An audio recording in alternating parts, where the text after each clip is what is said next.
À la périphérie de la ville de Kettle Springs, dans le Missouri, en 1991, un groupe d'étudiants organise une fête au milieu de la forêt. Pendant les festivités, Jessica joue avec une boîte de jouets qu'elle a trouvée à proximité.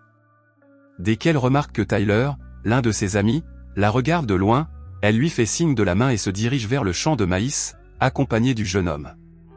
Cependant, en raison de la mauvaise visibilité, l'étudiant se perd et se met à crier, essayant d'appeler Jessica. Au cours de ses recherches, Tyler aperçoit de grandes empreintes sur le sol, ce qui le rend encore plus confus. Malgré cela, il continue à chercher la jeune femme dans la plantation. Soudain, le jeune homme est surpris par Jessica, qui semble gravement blessée. Dans ces derniers instants, elle ordonne à son ami de s'enfuir le plus vite possible. Désespéré par ce qu'il vient de voir, Tyler commence à regarder autour de lui et remarque que quelqu'un semble s'approcher à travers le champ de blé. Il s'enfuit rapidement. Peu après, il finit par heurter l'un des épouvantails du champ et tombe à terre. Avant de pouvoir se relever pour s'enfuir, Tyler est surpris par un clown démoniaque qui utilise un grand trident pour l'attaquer, transperçant son corps et éliminant sa victime. De retour dans le présent, le docteur Glenn et sa fille Quinn arrivent dans la ville de Kettle Springs, où ils déménagent de leur ancienne maison. Après avoir traversé la zone urbaine, ils s'engagent sur des routes de campagne. Quelques minutes plus tard, ils arrivent à leur nouvelle maison. À l'intérieur, ils découvrent que l'endroit n'a pas de réseau pour les téléphones portables. Le lendemain matin, la jeune fille se prépare pour son premier jour d'école et, avant de quitter la maison, elle reçoit la visite de son voisin, Rust. Le jeune homme lui explique qu'il a remarqué l'arrivée de la famille la veille et, pour éviter que sa nouvelle voisine ne se promène seule, il lui propose de l'accompagner pour son premier jour. Bien que réticente, Quinn accepte et les élèves se mettent en route vers l'école. En classe, Quinn arrive en retard et se fait réprimander par le professeur, qui lui ordonne de s'asseoir immédiatement avant de pouvoir commencer le cours. L'homme se rend compte qu'un de ses élèves a fait une blague à son sujet et demande à l'auteur de l'insulte de se manifester immédiatement. Comprenant qu'aucun des jeunes ne révélera le véritable coupable, le professeur décide de les punir et commence à distribuer des devoirs surprises dans la classe. Plus tard, Quinn rencontre quelques élèves de sa classe et Janet lui explique que le professeur semble avoir toujours détesté la classe, alors ils ont décidé de réagir. Au cours de la conversation, la jeune fille demande des informations sur la date commémorative de la ville, appelée Founders Day, et Cole révèle que cette fête n'est rien d'autre qu'une tradition inventée par sa famille.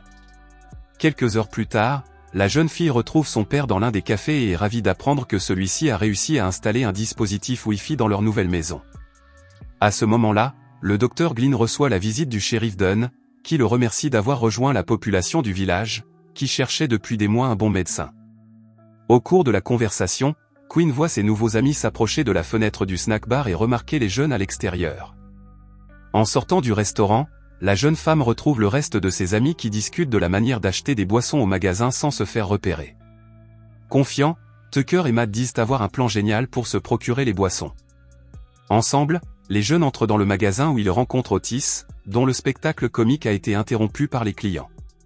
Peu après, les deux s'enfuient avant d'être découverts et, au coucher du soleil, les jeunes se retrouvent pour faire la fête sans se douter qu'ils sont observés par une silhouette mystérieuse.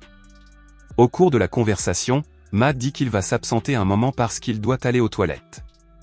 Et tandis que le jeune homme s'éloigne du feu, Quinn lui demande ce qui s'est passé dans l'usine abandonnée qu'il a trouvée plus tôt. Bien que réticents, les jeunes décident de lui raconter ce qu'ils savent sur ce qui s'est passé et révèlent qu'ils avaient décidé quelque temps auparavant de s'introduire dans les lieux pour tourner l'un de leurs courts-métrages d'horreur. Cependant, pendant leur intrusion, un incendie s'est déclaré dans le bâtiment. Et bien que la police ait conclu à un court-circuit dans l'installation électrique du bâtiment, les garçons n'y ont jamais cru. Après avoir écouté leur histoire, Quinn est encore plus perplexe et demande s'il est possible que quelqu'un ait organisé une embuscade pour faire porter la responsabilité du grand incendie au groupe. À ce moment-là, Matt est surpris par une silhouette mystérieuse qui l'attaque par surprise, le faisant hurler désespérément. Dès qu'ils entendent les cris de leur ami, les jeunes sont effrayés et regardent dans la direction du jeune homme qui émerge, le corps complètement détruit. N'ayant plus la force de continuer, Matt s'effondre sur le sol, sans vie, et peu après, le groupe tombe sur un clown armé d'un couteau. Pris de panique, Quinn court après Cole, mais en quelques secondes, les garçons se mettent à rire et Janet révèle qu'il s'agissait seulement d'une blague pour filmer la réaction de la jeune fille. Plus tard, Cole raccompagne Quinn chez elle. Avant de descendre de la voiture, la jeune femme décide d'embrasser son amie, mais le moment est interrompu par Glenn. Après le départ du jeune homme, Quinn se rend dans sa chambre, en colère, où elle regarde le court-métrage d'horreur qu'elle a enregistré avec ses nouveaux amis. Mais à ce moment-là, elle se rend compte que le groupe est observé par un autre clown caché parmi les décombres. Il décide rapidement de contacter Tucker et lui envoie une photo de ce qu'il vient de découvrir. Avant de pouvoir répondre à son ami, le jeune homme remarque que le clown se tient devant sa sonnette. Réalisant qu'il ne s'agit pas d'une blague, il décide de sortir avec son pistolet jouet pour affronter l'intrus. Dans sa chambre, Tucker trouve une boîte à musique dans l'armoire. Dès qu'il l'allume, il est effrayé par un petit clown qui surgit du jouet. Mais à ce moment-là, il est surpris par Friando qui l'attaque au cou. Grâce à cela, le jeune homme tombe au sol et Friando peut transporter sa victime. Le lendemain matin, les habitants du village donnent le coup d'envoi du festival des grands fondateurs, organisé par Arthur, le père de Cole. Au milieu du défilé, Quinn retrouve ses amis pour discuter de l'endroit où Tucker pourrait se trouver. Mais alors qu'il filme le festival avec son téléphone portable, il aperçoit un clown vêtu de manière succincte qui fait du monocycle et réalise des jeux d'adresse avec des bombes factices. Tout le monde autour commence à rire. Pour empêcher le clown de continuer son étrange spectacle, le policier tente de le retenir. Mais il laisse tomber une des fausses bombes sur un des véhicules transportant le maïs, provoquant un énorme incendie. À cause de l'incendie, la grande marionnette de Friando est renversée juste devant Arthur, qui est furieux de découvrir qui est responsable du chaos. Et avant qu'ils ne puissent partir, ils sont arrêtés par le shérif, qui décide de les accuser de tout ce qui vient de se passer. Les enfants sont donc emmenés au poste de police de la ville, où ils sont enfermés dans une cellule pendant quelques heures. Après avoir été libérés, Quinn retrouve son père, qui est déçu par le comportement de sa fille. À la maison, Matt est interrompu pendant sa séance d'entraînement avec des poids par un carillon qui apparaît soudainement à côté de lui, mais il n'y prête pas attention et jette l'objet à la poubelle. Cependant, le jouet finit par s'activer de la même manière et, en quelques secondes, le jeune homme est surpris par le clown démoniaque, qui tient la barre d'haltère juste au-dessus de son corps. Pour l'éliminer rapidement, Friando place sa scie au centre de la barre et utilise sa force pour abaisser l'objet vers Matt, qui est décapité. À la maison, Quinn reçoit un message de Cole, qui lui dit qu'il l'attend dehors pour aller à sa fête.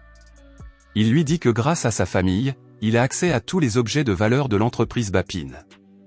Quand il la remarque seule, Ronnie s'approche de Janet, qui commence à se moquer de sa camarade de classe, disant que la jeune fille n'est qu'une autre étudiante qui sera rejetée par Cole. Agacée, Quinn repousse la jeune fille et pendant la dispute, les adolescentes entendent un cri provenant du champ de maïs et tombent sur Ginger, qui sort en titubant, désespérée. Peu après, elle tombe au sol, révélant une flèche plantée dans le dos. Les filles s'approchent alors en se moquant de Ginger. Mais à ce moment-là, Quinn dit qu'elle ne sent pas le pouls de Ginger, qui n'est donc plus en vie. Cela provoque une grande panique autour du local et Janet finit par tomber en essayant de s'éloigner du clown. Quinn utilise rapidement le couvercle d'une poubelle pour protéger son amie des coups. Remarquant qu'elles sont restées enfermées à l'extérieur de la grange, elle décide de courir vers l'arrière. Quelques minutes plus tard, le groupe rejoint la route où il rencontre le shérif. Mais grâce à son passé avec ces jeunes, l'homme ne croit pas ce qu'ils disent et décide de désarmer et d'arrêter Cole. Désespérées, les filles crient de les emmener à sa voiture. Mais l'officier refuse et s'en va, laissant le trio poursuivre sa fuite à travers le champ de blé. Soudain, les filles tombent sur un groupe de clowns armés et prennent une autre route. À ce moment-là, Ronnie est capturé par l'un des clowns fous, qui la transperce avec sa tronçonneuse, tuant la jeune fille sur le coup. Quinn et Janet courent alors vers l'une des maisons du quartier et y entrent pour se cacher des créatures. À l'intérieur de la maison, les deux filles trouvent un clown sans vie abandonné dans le salon et, alors qu'elles examinent le corps, elles entendent un téléphone sonner à l'étage. Les filles se précipitent pour répondre, mais l'appel est coupé. Elles trouvent alors plusieurs photos de leurs amis ainsi que des documents sur les clowns maléfiques. Peu après, les deux filles trouvent la boîte à musique à côté d'elles. Dès qu'elles sont effrayées par les jouets qui sautent, Quinn conclut que la maison n'était qu'un piège. Avant de pouvoir sortir, les filles sont surprises par le clown, qui faisait seulement semblant d'être un cadavre allongé sur le sol. Sans le temps de réagir, le corps de Janet est transpercé par le trident du monstre, qui la soulève vers l'une des lampes et l'électrocute. Pris de panique, Quinn frappe l'ennemi avec un vase de fleurs et, pour l'éliminer, se prépare à retirer le trident du corps de son ami. Dévastée par ce qu'elle vient de faire, la jeune femme se met à pleurer et attrape les clés pour quitter les lieux. Mais comme elle ne sait pas conduire, elle ne parvient pas à s'échapper à temps et finit par être capturée par les monstres qui l'emmènent à l'usine détruite. À ce moment-là, les clowns décident de révéler leur identité et Quinn est choquée de réaliser que les criminels ne sont autres que le shérif Dunn, Otis, Trudy et son professeur. Incrédule, la jeune fille leur ordonne de la laisser partir, mais l'homme la frappe en réponse. Peu après, Arthur apparaît et explique que de temps en temps, les habitants de Kettle Springs s'unissent pour purifier les générations afin que la ville reste pure pour toujours. À la fin de son explication, le chef leur dit qu'il est temps d'éliminer une autre personne et ouvre les rideaux, révélant que Cole a été capturé. Maintenant, la première à être éliminée sera Quinn, mais le groupe est surpris par Glenn, qui arrive et détruit tout avec son véhicule. Grâce à cela, Otis finit par avoir la tête écrasée par les débris, tandis que Trudy est touchée au corps par une barre de métal. Quinn frappe le criminel avec la matraque électrique. Au même moment, Arthur met Glenn hors de combat avec une barre de fer et s'enfuit avec le véhicule afin que Cole puisse être éliminé de la corde qui lui serre le cou. À ce moment-là, Rust apparaît et parvient à tirer sur la corde, sauvant ainsi la vie de son ami. Peu après, Quinn retrouve son père. Maintenant qu'ils sont en sécurité, les survivants quittent les lieux ensemble et Glenn apprend à sa fille à conduire afin qu'ils puissent partir. Cependant, avant de pouvoir partir, le groupe tombe sur le professeur qui remet en marche sa tronçonneuse. Fatigués de fuir, les survivants accélèrent vers le criminel, dont le corps est écrasé par le véhicule. Quelques mois plus tard, Quinn se prépare à déménager pour aller dans son nouveau collège. Après avoir dit au revoir à son père et à ses amis, elle part pour l'établissement. À mi-chemin, elle trouve le carillon dans sa voiture et jette le jouet. Ce faisant, le petit clown sort de la boîte et l'informe que les clowns maléfiques sont toujours en liberté à Kettle Springs.